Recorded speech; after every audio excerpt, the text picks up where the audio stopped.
I think I got my worst work fiasco resolved. I teach for two companies, and I like spreading it out between the two companies because it gives you some resiliency if you have an issue with either one, or if the company has an issue with being able to pay or shutting down or not getting enough business. And I've already had that a little bit. The small company hasn't been able to come up with very many students, so I've shifted more and more towards the big company, which has been fine.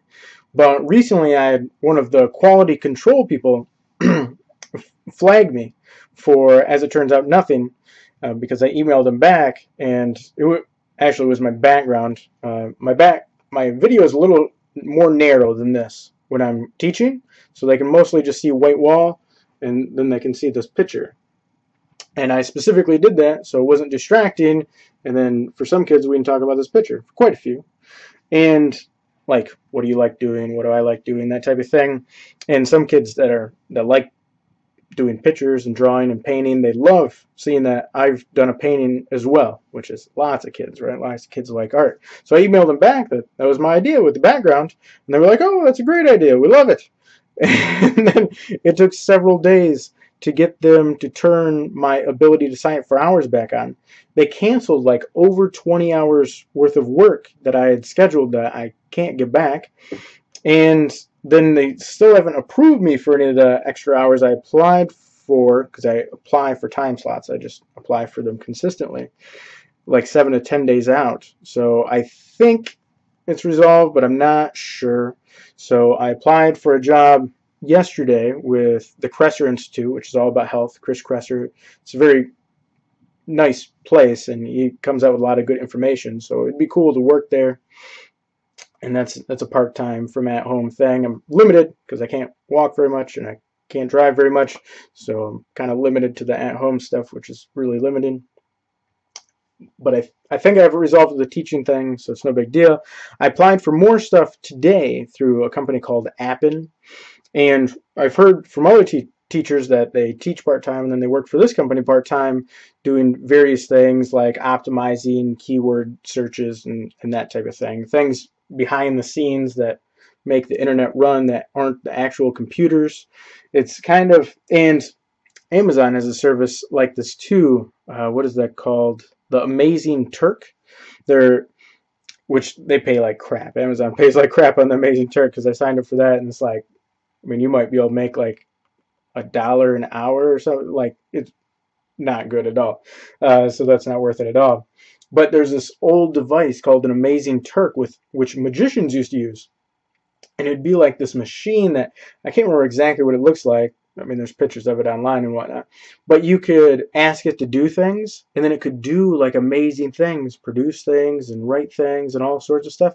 And what it was, and this is hundreds of years ago, and what it was is they had a person inside. They had a person inside doing this stuff, and they just said it was a machine. So it was a trick, right? It's a magician's trick. And a lot of the internet, a lot of artificial intelligence is that same type of thing. It seems like a computer's doing the work or a program's doing the work, but there's actually just people doing the work. Some of those are low paid, like the Amazon Turk thing. Appen, it's all project based, so I think the pay is based on projects, and I'm not sure how much it is. I had to do several hours of testing today to apply for those jobs, so hopefully I hear back on some of those, because whew, I mean, I just did a few things today and killed the whole day, and that one took several hours there, so that was, a third of it or something. And well, we'll see. I mean, the issue is I probably make on average like $15 an hour right now with my teaching companies, the way they're arranged. The issue is because I've tried working more like a full-time schedule, and it destroys my health very readily, within a few weeks, really. I did it for a month this last time. I'm still recovering from that for over a week after that, and I'm still lagging behind, so that didn't work at all. But I mean, with those part-time hours, to make decent money, I need to basically be making something like $25 an hour.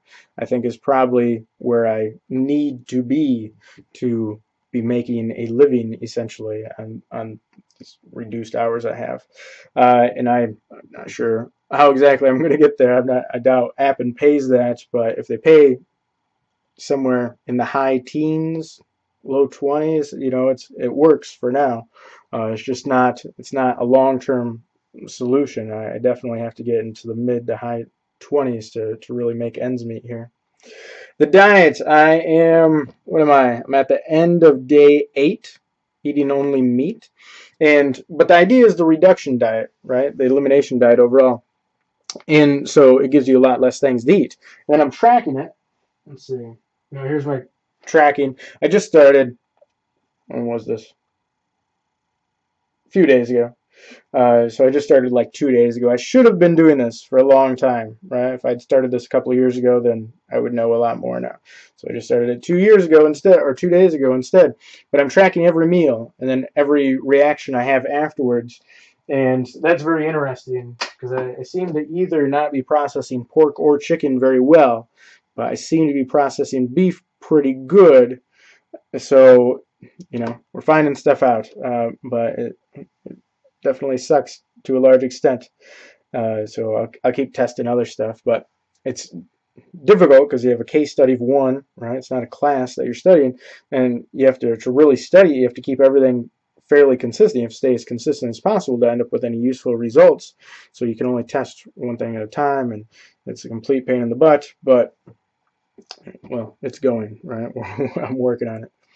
The Department of Human Services, where did I throw that? This. All right, here. I got this letter from the Department of Human Services. You can see it's dated February 23rd, right? February 23rd. And then you can see here that I guess it has all my case number and on it and stuff, and I'm pretty open. I have all sorts of stuff available on my resume, but I probably shouldn't reveal that, I guess. I have no idea how the system works. I'm not very good at working the government system at all. Mostly I hate the government system, but consider it necessary evil in a lot of its capacities. Anyways, this paper was filled out on February 22nd. It has the date right on it. But it says it's due on February 15th. It's due on February 15th. They filled it out on February 22nd, mailed it out on February 23rd. I got it on February 26th. And there's nothing to fill out in here. There's one sheet of paper with nothing to fill out. But it's due on February 15th. It makes no sense at all. And I have other paperwork from them I have to fill out and whatnot too. So I don't know. I hate these programs or the fact that I've applied to these programs, but I have. I applied for disability and I applied for food stamps now because I'm having trouble making ends meet, and I've been having trouble making ends meet for years now. So I guess I might as well apply. That's the context, right? I can't change the context, so you might as well work within the context. You have no choice. It's the playing board.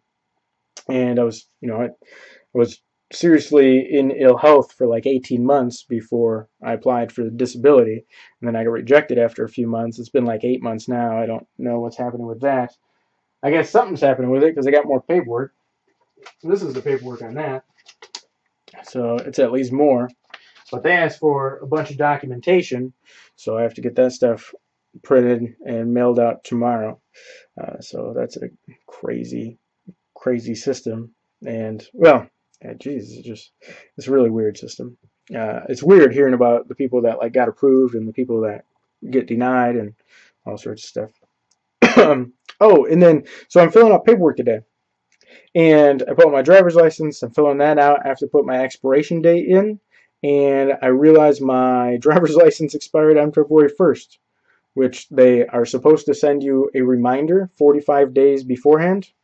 No reminder, right? I got no reminder. I went into the online system, checked it. They have the correct address on file. I just forgot. You usually go several years without needing to renew your driver's license. I forgot this was the year. And yeah, so I've been driving for almost a month with an expired license, and I went online today and paid the fees and renewed the license, and that'll be in the mail. That'll probably take a couple of weeks. So that's pretty crazy. Anyways, on this on this diet, I'm feeling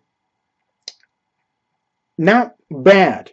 Not bad. Like, my digestive system is definitely going through changes. My metabolic system is definitely going through changes. And, you know, I mean, it's not like I feel good anyways. It's not like I felt good and then I went on this diet and felt bad and now I'm recovering. It's like I feel like crap and I went on this diet and I still feel like crap. So it's pretty even. And it allows me to test my reactions to different things, and I think we're definitely coming up with stuff there. And like, my whole immune system was reset, and I have these allergies now, and I can't digest dairy, and just all sorts of stuff changed. And it kind of sucks not being able to eat much of anything that tastes very good, but you know, it's worth it for health. So you gotta do the trade-off. And obviously, all my problems cannot be solved by, well, anything. Actually, all my problems can't be solved by anything, because I mean, just bones out of place, and my bones have been out of place since birth. So my brain stem is, I mean, it's not like we can even put the bones in place. My brain stem is literally formed, kinked. And it's been kinked more and more, and I've been rejected by a handful of surgeons. So that's not happening, and I don't want to do the surgeries now. I mean, the more you look into that, it's like you're flipping a coin. You really are flipping a coin on whether you get better or worse there, or stay the same. It probably breaks into thirds, maybe. Nah, probably not. That's not a third of people get better after extensive neck surgery. Maybe 20%, maybe 15% of people actually get better after extensive neck surgery. Most people either stay the same or get worse. So that is definitely like if I happen to be dying, then maybe try the surgery. Maybe not. Maybe just let me die without the surgery and let me die in you know, it's not peace. I haven't seen anyone die in peace, but die in some normal version of human pain. I guess that would that would be my choice. So this week I am working less because the teaching cut out like 20 hours of my work. Now I've signed up for more, and I still have some hours through them, and I still have some hours through the other company.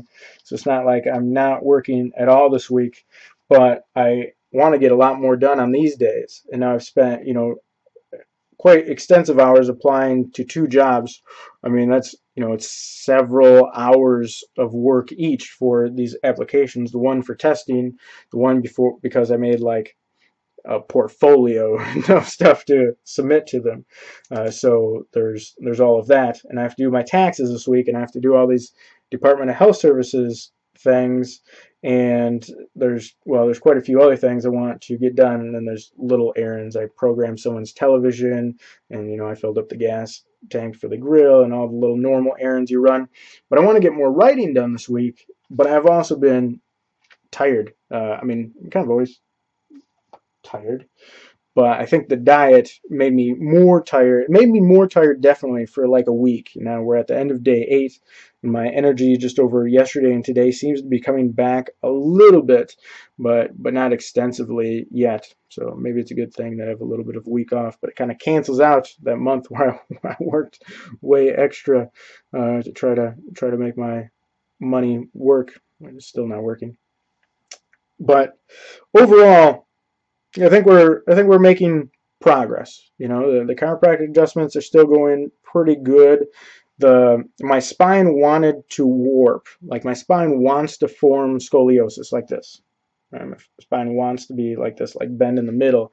And I've been doing bent presses to correct that, and just a little bit with light weight every morning, and that it seems to have helped quite a lot, actually. And then with the chiropractic adjustments, I think those are, well, I assume those are helping.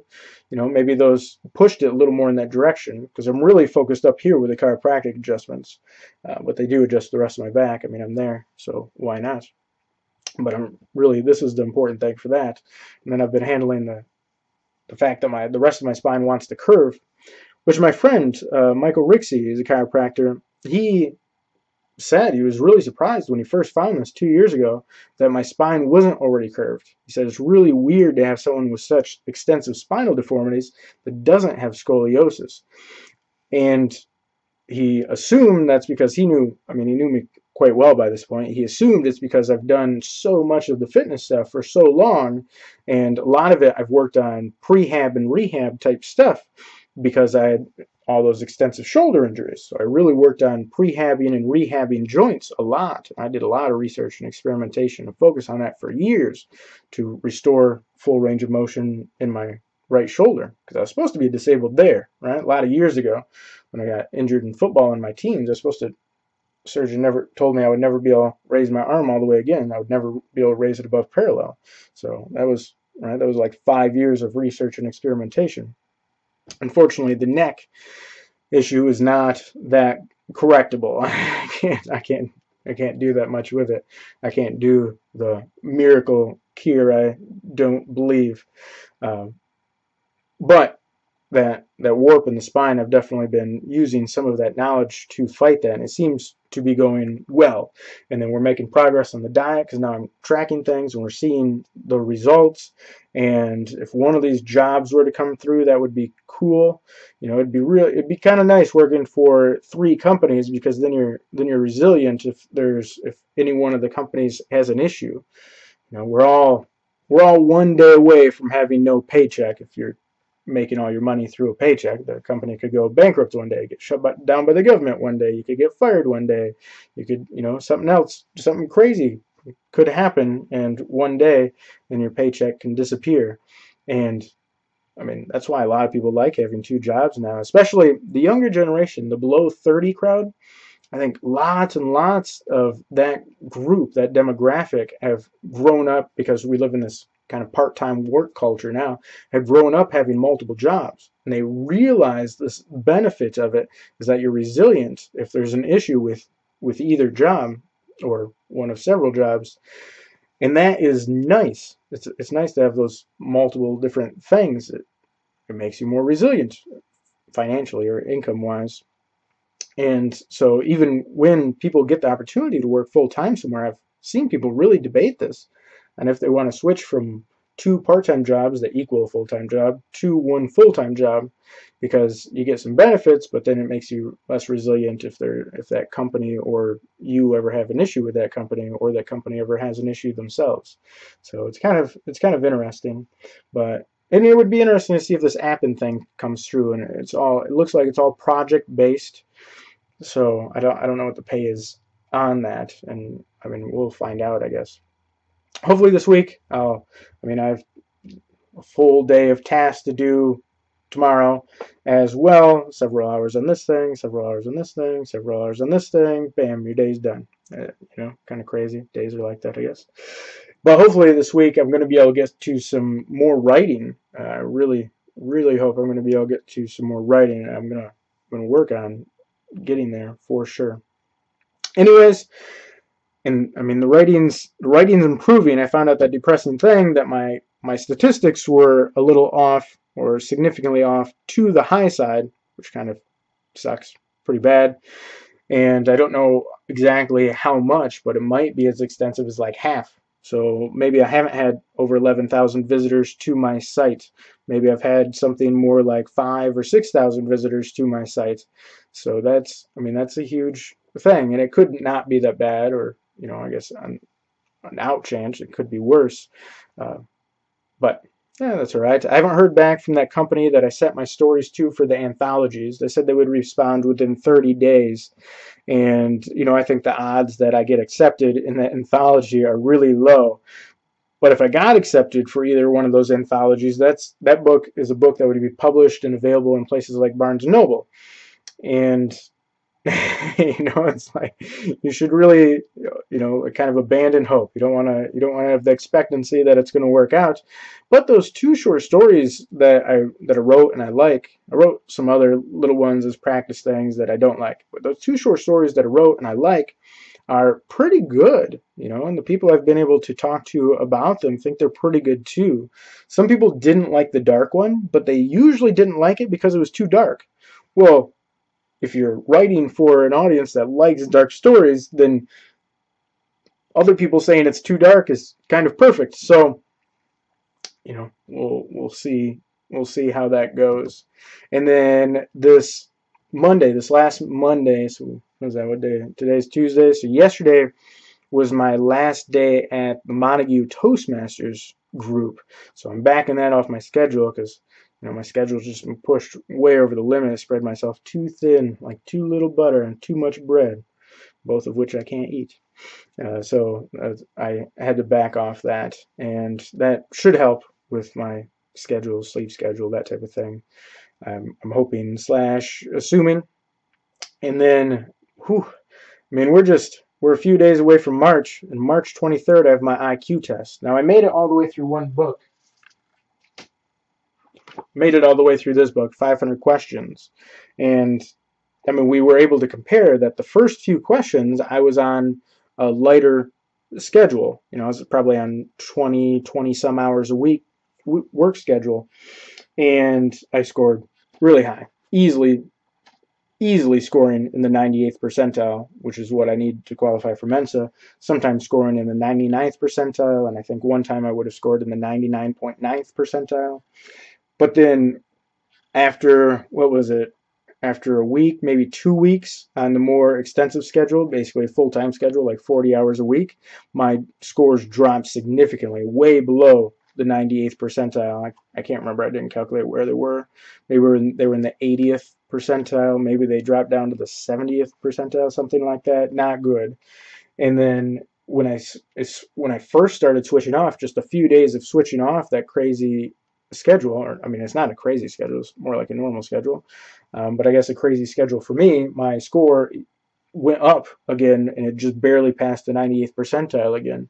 So that's, I mean, that's part of what convinced me that I've already accepted not being able to drive very far or very often without having serious consequences to my spine, which seriously deteriorates my health, throws off my hormones, throws off my heart more, which I still have racing heart, right? My average heart rate is still like 100 beats per minute. It's ridiculous. You go to the doctor and they're like, oh, here's blood pressure medicine. Oh, thanks, doctor. You're very useful. That's probably what's causing it. Like I have a deficiency in blood pressure medication. I'm not taking enough of that.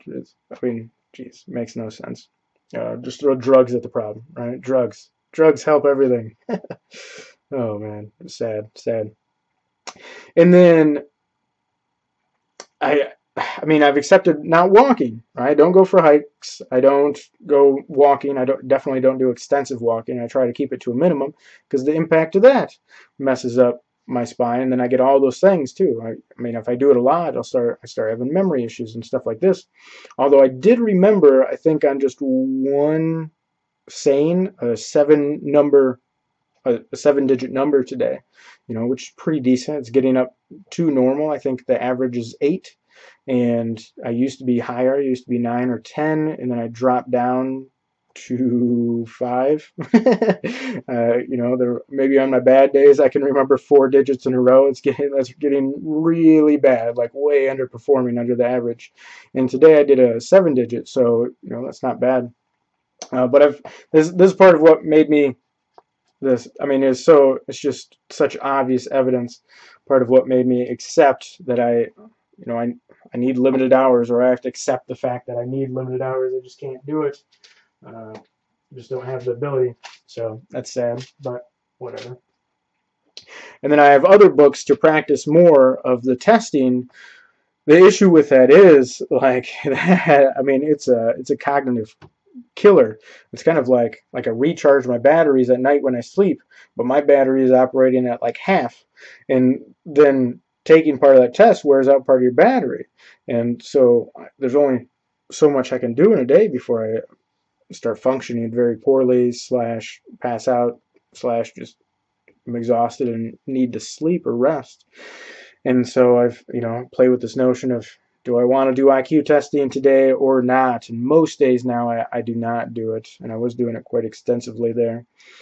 I don't know how that'll play out, so I'm still a little nervous for the IQ test in March 23rd. Hopefully I've recovered more by then. We will see. I'm not sure how much I will have recovered. I mean, there for a while when I was doing pretty good, I think my odds were pretty good. Now I think they're like, I'm not sure. So we'll see. It's coming up, but I mean, if I don't pass it, it's kind of, I'm not in the 98th percentile. I'll probably still get in the 95th percentile. Like, I don't think there's any way that I score in less than the 90th percentile, as long as I'm feeling, fairly decent, right? My fairly decent, like, if you have the scale of decency, like My Fairly Decent is getting up to like 50%. And I think if I'm feeling 50%, like the odds are really high that I score in the 90th percentile. I think they're almost guaranteed. And I think the odds are really high that I score in the 95th percentile. And I think the odds are decent, fairly decent, that I score in the 98th percentile. I think the odds are, it's possible that I score in the 99th percentile. And I think it's unlikely, possible, but unlikely, significantly unlikely, that I score in the 99.9th percentile. So no matter how it goes, it'll still be fine. And technically, there are high IQ societies that you can join for 95th percentile, but I mean, I don't know if anyone really does that. I've never looked into it. Mensa is the biggest at 98th percentile, and then there's some above that for like there's the 999 Society for 99.99th percentile. So I'll probably, I'm really just shooting for Mensa. But if I don't get it, not a huge deal. It's not like it's the first thing I failed at, and definitely not the only thing I failed at in the last couple of years. I've had most of the activities I've done, I've underperformed on the last couple of years for sure.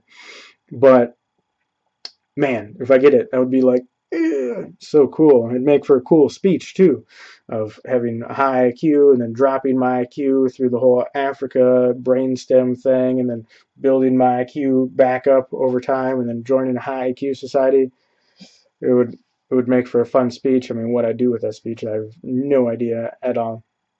But anyways, at this point, I'm kind of just rambling on, so I will talk to you next time. Bye.